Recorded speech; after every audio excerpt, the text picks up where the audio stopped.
My grandparents, Clara and Arthur, were the anchors of my turbulent childhood. They lived a life of quiet dignity, their small cottage on the outskirts of town a sanctuary from the chaos that often swirled around my own parents. Their hands, gnarled by years of honest labor, Arthur's from carpentry, Clara's from tending her vibrant garden and baking the most divine apple pies, were always gentle, always comforting.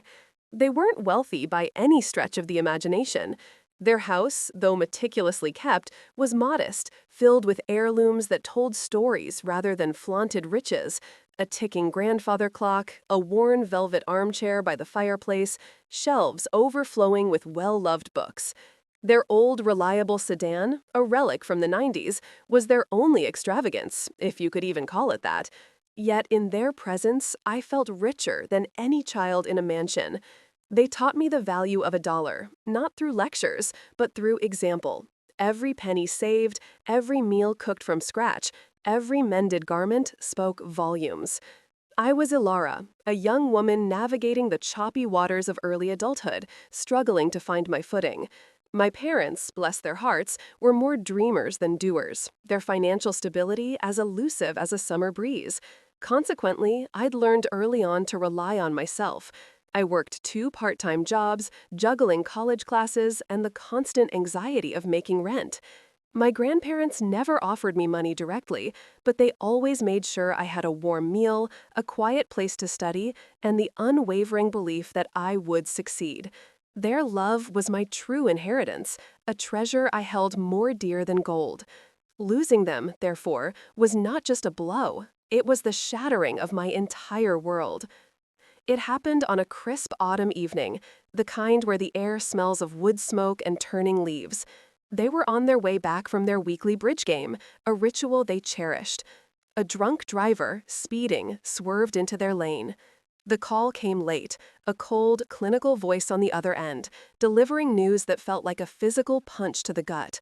The world went silent, then exploded into a cacophony of grief. The funeral was a blur of black clothes, hushed condolences, and the chilling finality of lowering their caskets into the earth. The cottage, once a beacon of warmth, now stood eerily silent, its windows like vacant eyes. In the weeks that followed, a heavy shroud of sorrow settled over me. I moved through my days in a haze, the vibrant colors of life muted to shades of gray. I missed their laughter, Arthur's booming voice telling a silly joke, Clara's gentle humming as she kneaded dough. The future, once a path I eagerly anticipated, now seemed an endless, foggy expanse. I worried about the cottage, about who would take care of it, about the memories that clung to every surface like dust motes in sunlight. I knew they didn't have much, but I hoped their small estate could at least cover the funeral costs and maybe leave a little something for the upkeep of their beloved home. Then, about a month after their passing, a letter arrived. It was from a law firm, a name I vaguely recognized from conversations with my grandfather, Mr. Henderson. The letter was formal, concise, requesting my presence for the reading of my grandparents' will. My heart fluttered with a mix of trepidation and curiosity. I knew they wouldn't have a vast fortune, but perhaps a few $1,000s, enough to ease some of my immediate financial burdens, perhaps even a small sum to establish a scholarship in their names, something meaningful. The thought brought a flicker of warmth to my despondent heart. I imagined using any inheritance to honor their memory, to somehow continue their legacy of quiet generosity. On the appointed day, I dressed in my best, feeling a strange mix of hope and dread. The law firm's office was in the older, more distinguished part of downtown, a building of polished wood and hushed tones. Mr. Henderson, a man whose silver hair matched his impeccably tailored suit, greeted me with a somber smile. His office was surprisingly cozy, filled with leather-bound books and the scent of old paper. He offered me tea, which I politely declined, my stomach churning with nerves. Across the mahogany desk, a thick, official-looking document lay open. "Alara," he began, his voice calm and reassuring, "your grandparents, Arthur and Clara Vance, were truly remarkable individuals. I had the privilege of knowing them for many years, not just as clients, but as friends. He paused, adjusting his spectacles. They led simple lives, but lives rich in love and wisdom. I nodded, a lump forming in my throat. This was it, the moment of truth. My mind raced, conjuring images of a modest bank account, perhaps a small investment portfolio, enough to make a difference. Perhaps even a small sum to establish a scholarship in their names, something meaningful. The thought brought a flicker of warmth to my despondent heart. I imagined using any inheritance to honor their memory, to somehow continue their legacy of quiet generosity. He continued, detailing various small bequests: a cherished antique clock to a distant cousin, Clara's gardening tools to a neighbor who shared her passion for roses, Arthur's worn fishing tackle to a childhood friend. Each item, though small in monetary value, held immense sentimental weight. I listened, appreciating the thoughtful distribution of their beloved possessions. Finally, he cleared his throat, his gaze meeting mine directly. And to you, Elara, their sole grandchild, whom they loved very much, they have bequeathed the remainder of their estate. My heart pounded. This was it, the big reveal. He reached into an envelope on his desk and pulled out a single crisp $20 bill, 2 $5 bills, 3 $1 bills, and 3 quarters. He laid them meticulously on the polished wood surface. A total of $38.75, he stated, his voice unwavering. And the cottage, of course, which is now legally yours. The air in the room seemed to thicken, pressing down on me. My mind reeled. $38.75? Was this a joke? A cruel, elaborate prank? My grandparents, who always had a twinkle in their eyes, were known for their dry wit. But this felt different. This felt like a punchline without a joke, a betrayal of the quiet dignity they had always embodied. My face must have betrayed my shock, for Mr. Henderson offered a small apologetic shrug. I know it's unexpected, Elara, but that is precisely what the will states. They were very specific. They had no other liquid assets, no other accounts, no hidden investments. This, along with the cottage, is their entire monetary legacy. I stared at the scattered bills and coins, feeling a wave of disbelief wash over me, quickly followed by a stinging sensation of what? Disappointment? Humiliation? Grief, certainly, for the loss of the dream of a small but meaningful buffer. I had imagined a foundation, a starting point. Instead, I had $38 and a house I couldn't afford to maintain. The cottage, beautiful as it was an old property that would require significant upkeep, something I definitely couldn't manage on my meager income. It felt less like an inheritance, a burden, a monument to their memory that I was ill-equipped to preserve. I managed a weak, "Thank you, Mr. Henderson," my voice barely a whisper. I gathered the paltry sum, the bills feeling flimsy and insignificant in my trembling hand. As I walked out of the office, the bustling city streets seemed to mock me. $38. It wasn't even enough for a week's groceries. It felt like a final, inexplicable puzzle from the two people who had always provided clarity and comfort. The weight of the cottage, now mine, felt heavier than any financial burden I had ever faced. For days, the $38 sat on my nightstand, a constant, nagging reminder of my confusion. I'd pick it up, examine the bills, the quarters, as if they held a secret message in their worn textures. Was this their way of telling me something? Had they truly left me with so little? My parents were as bewildered as I was. They knew my grandparents were frugal, but they also believed they had a small nest egg.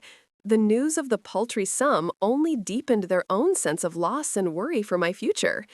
I couldn't shake the feeling that there was more to it. My grandparents were meticulous, thoughtful people. They didn't do things without reason. This wasn't like them. I decided to go back to the cottage, not to mourn, but to search. I needed answers. The house, bless its old heart, felt different now. It was mine, yet it felt like a museum, a mausoleum of memories. Every creak of the floorboards, every ray of dust-filled sunlight felt heavy with their absence.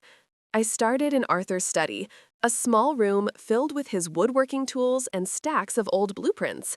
I ran my hand over the smooth, cool surface of his workbench, remembering how he'd patiently taught me to sand wood until it was soft as silk. I opened drawers, sifting through old receipts, newspaper clippings, and a lifetime's worth of forgotten notes. Nothing. No hidden compartments, no secret letters, just the mundane artifacts of a life well lived. Next, I moved to Clara's sewing room. It was a riot of colors and textures, spools of thread like tiny jewels, remnants of fabric piled high. I remembered her teaching me to sew, her nimble fingers guiding my clumsy ones. I searched through her antique sewing machine, under bolt after bolt of fabric, through her button jars. Still nothing. The $38 felt more and more like a cruel joke, a final, bewildering enigma. Dejected, I wandered into the living room, the heart of the home. The worn velvet armchair where Arthur always read his newspaper, the small table where Clara kept her knitting, the old grandfather clock that had chimed away decades of their lives. I sat on the faded rug, feeling the cold seep into my bones, a profound sense of failure washing over me. I couldn't find anything. Maybe there was nothing to find. Maybe, in their old age, they simply hadn't realized how little they had left. My gaze drifted to the grandfather clock. It was a beautiful piece, dark wood, intricate carvings, its pendulum swinging with a steady, comforting rhythm. Arthur had always been fascinated by its inner workings, often spending hours tinkering with it. I remembered him once saying, "Time, Alara, is the only true currency." And sometimes, the most valuable things are hidden in plain sight, ticking away right before your eyes. A small spark ignited within me. Hidden in plain sight. Ticking away? Ticking? Could it be? The clock was one of the items not specifically bequeathed to anyone else. It was part of the general estate, which now belonged to me. I rose, my legs suddenly infused with new purpose. I ran my fingers along the back of the clock, feeling for anything unusual. The wood was smooth, solid. I tried opening the small glass door that protected the pendulum, but it was locked, as always. Arthur had kept the key on his keyring, along with his car keys and house keys. His keyring, which I had found in his bedside table, now lay in my own purse. I retrieved it, my hands shaking with anticipation. One by one, I tried the keys. The house key, the car key, a small, intricate key I'd never known the purpose of. It slid into the lock of the clock door with a soft click. The door swung open, revealing the gleaming brass pendulum and the intricate gears. I peered inside, expecting to find nothing, yet hoping for everything. My eyes scanned the interior, then something caught my attention. Tucked beneath the heavy brass weight at the bottom of the clock's interior, almost invisible against the dark wood, was a small, folded piece of paper. With trembling fingers, I pulled it out.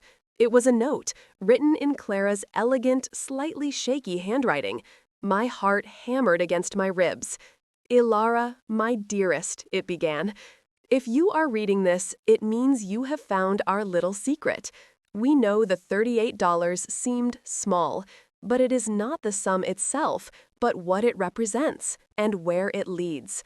The number 38 has always been special to us, marking the year we first met at the Old Town Fair. We didn't have much then, just 38 cents between us for a shared lemonade. It was the start of everything. Now, that number is your key." I felt a surge of emotion, a mix of relief, confusion, and a profound sense of their enduring love. 38 cents, the year they met. The note continued. "The $38 is for the safety deposit box, box number 38, at the First National Bank. The key is in Arthur's old fishing lure box, the one with the chipped paint, in the attic. We love you more than words can say. Trust us, Ilara. This is not the end, but a new beginning. Love, Grandma Clara and Grandpa Arthur." My breath hitched. A safety deposit box. And a key. My grandparents, bless their ingenious hearts, had woven a treasure hunt into their final act. The humiliation, the confusion, the despair, it all dissolved, replaced by a thrilling sense of revelation. This wasn't a joke. It was a testament to their enduring love and their uniquely clever way of teaching me one last invaluable lesson: that true value is often hidden, requiring patience, observation, and a willingness to look beyond the obvious. I practically flew up to the attic, a dusty, forgotten space filled with the ghosts of Christmases past and summers gone by. I rummaged through Arthur's old fishing gear, my fingers alight with excitement. There it was, the chipped wooden box, just as Clara had described. Inside, nestled among rusty hooks and tangled lines, was a small, tarnished brass key, its shape distinctive. This was it, the key to their secret, the key to their final act of love. My heart pounding, I drove to the First National Bank the very next morning. The stern-faced teller directed me to the vault area. I presented the key and the note, explaining the situation. The bank manager, a kind-faced woman named Miss Davies, listened patiently, a small smile playing on her lips.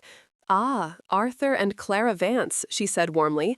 "They were very private, but very wise clients. We've been expecting you, Alara. They left very specific instructions." She led me into a private viewing room, and with a series of clicks and whirs, the heavy vault door opened. She retrieved a box, number 38, and placed it on the table before me. My hands trembled as I inserted the key. The latch sprang open with a soft sigh. Inside, nestled on a bed of dark velvet, were not just documents, but a treasure trove that defied all my expectations. A thick binder, meticulously organized, contains certificates for investments, stocks, bonds, mutual funds accumulated over decades. There were also deeds to several small, income-generating properties, unassuming rental units in neighboring towns that my grandparents had quietly purchased and managed over the years, never mentioning them to anyone. And finally, a savings account passbook, showing a staggering balance that made my eyes widen in disbelief. It wasn't millions, not a Hollywood fortune, but it was far, far more than I could have ever dreamed. Enough to not only secure my future, but to provide a comfortable life for generations. My grandparents, the quiet, frugal couple who lived in a modest cottage and drove an old sedan, had been quiet financial geniuses. They had lived below their means, invested wisely, and built a substantial fortune, all while maintaining an outward appearance of comfortable simplicity. They had done it not out of stinginess, but out of a profound understanding of true wealth, the kind that provides security without ostentation, the kind that allows one to live a life of purpose without the constant gnawing worry of money. Overwhelmed, I found another note, this one from Arthur. "Ilara, my dear," it read, "we knew you would find this. We wanted to ensure you understood that true value is not always what it seems. We lived a life of quiet accumulation, not for ourselves, but for you. We saw your struggles, your determination, and we knew you would use this wisely. The cottage is yours, a place to call home and build your own memories. The rest, use it to build a life of freedom, to pursue your passions, and to always remember the lessons we tried to impart. Give back, Ilara. Live well and live with purpose." The $38 was our final lesson in patience, observation, and the unexpected rewards of persistence. We love you, always. Tears streamed down my face, but these were tears of profound gratitude and awe, not sorrow.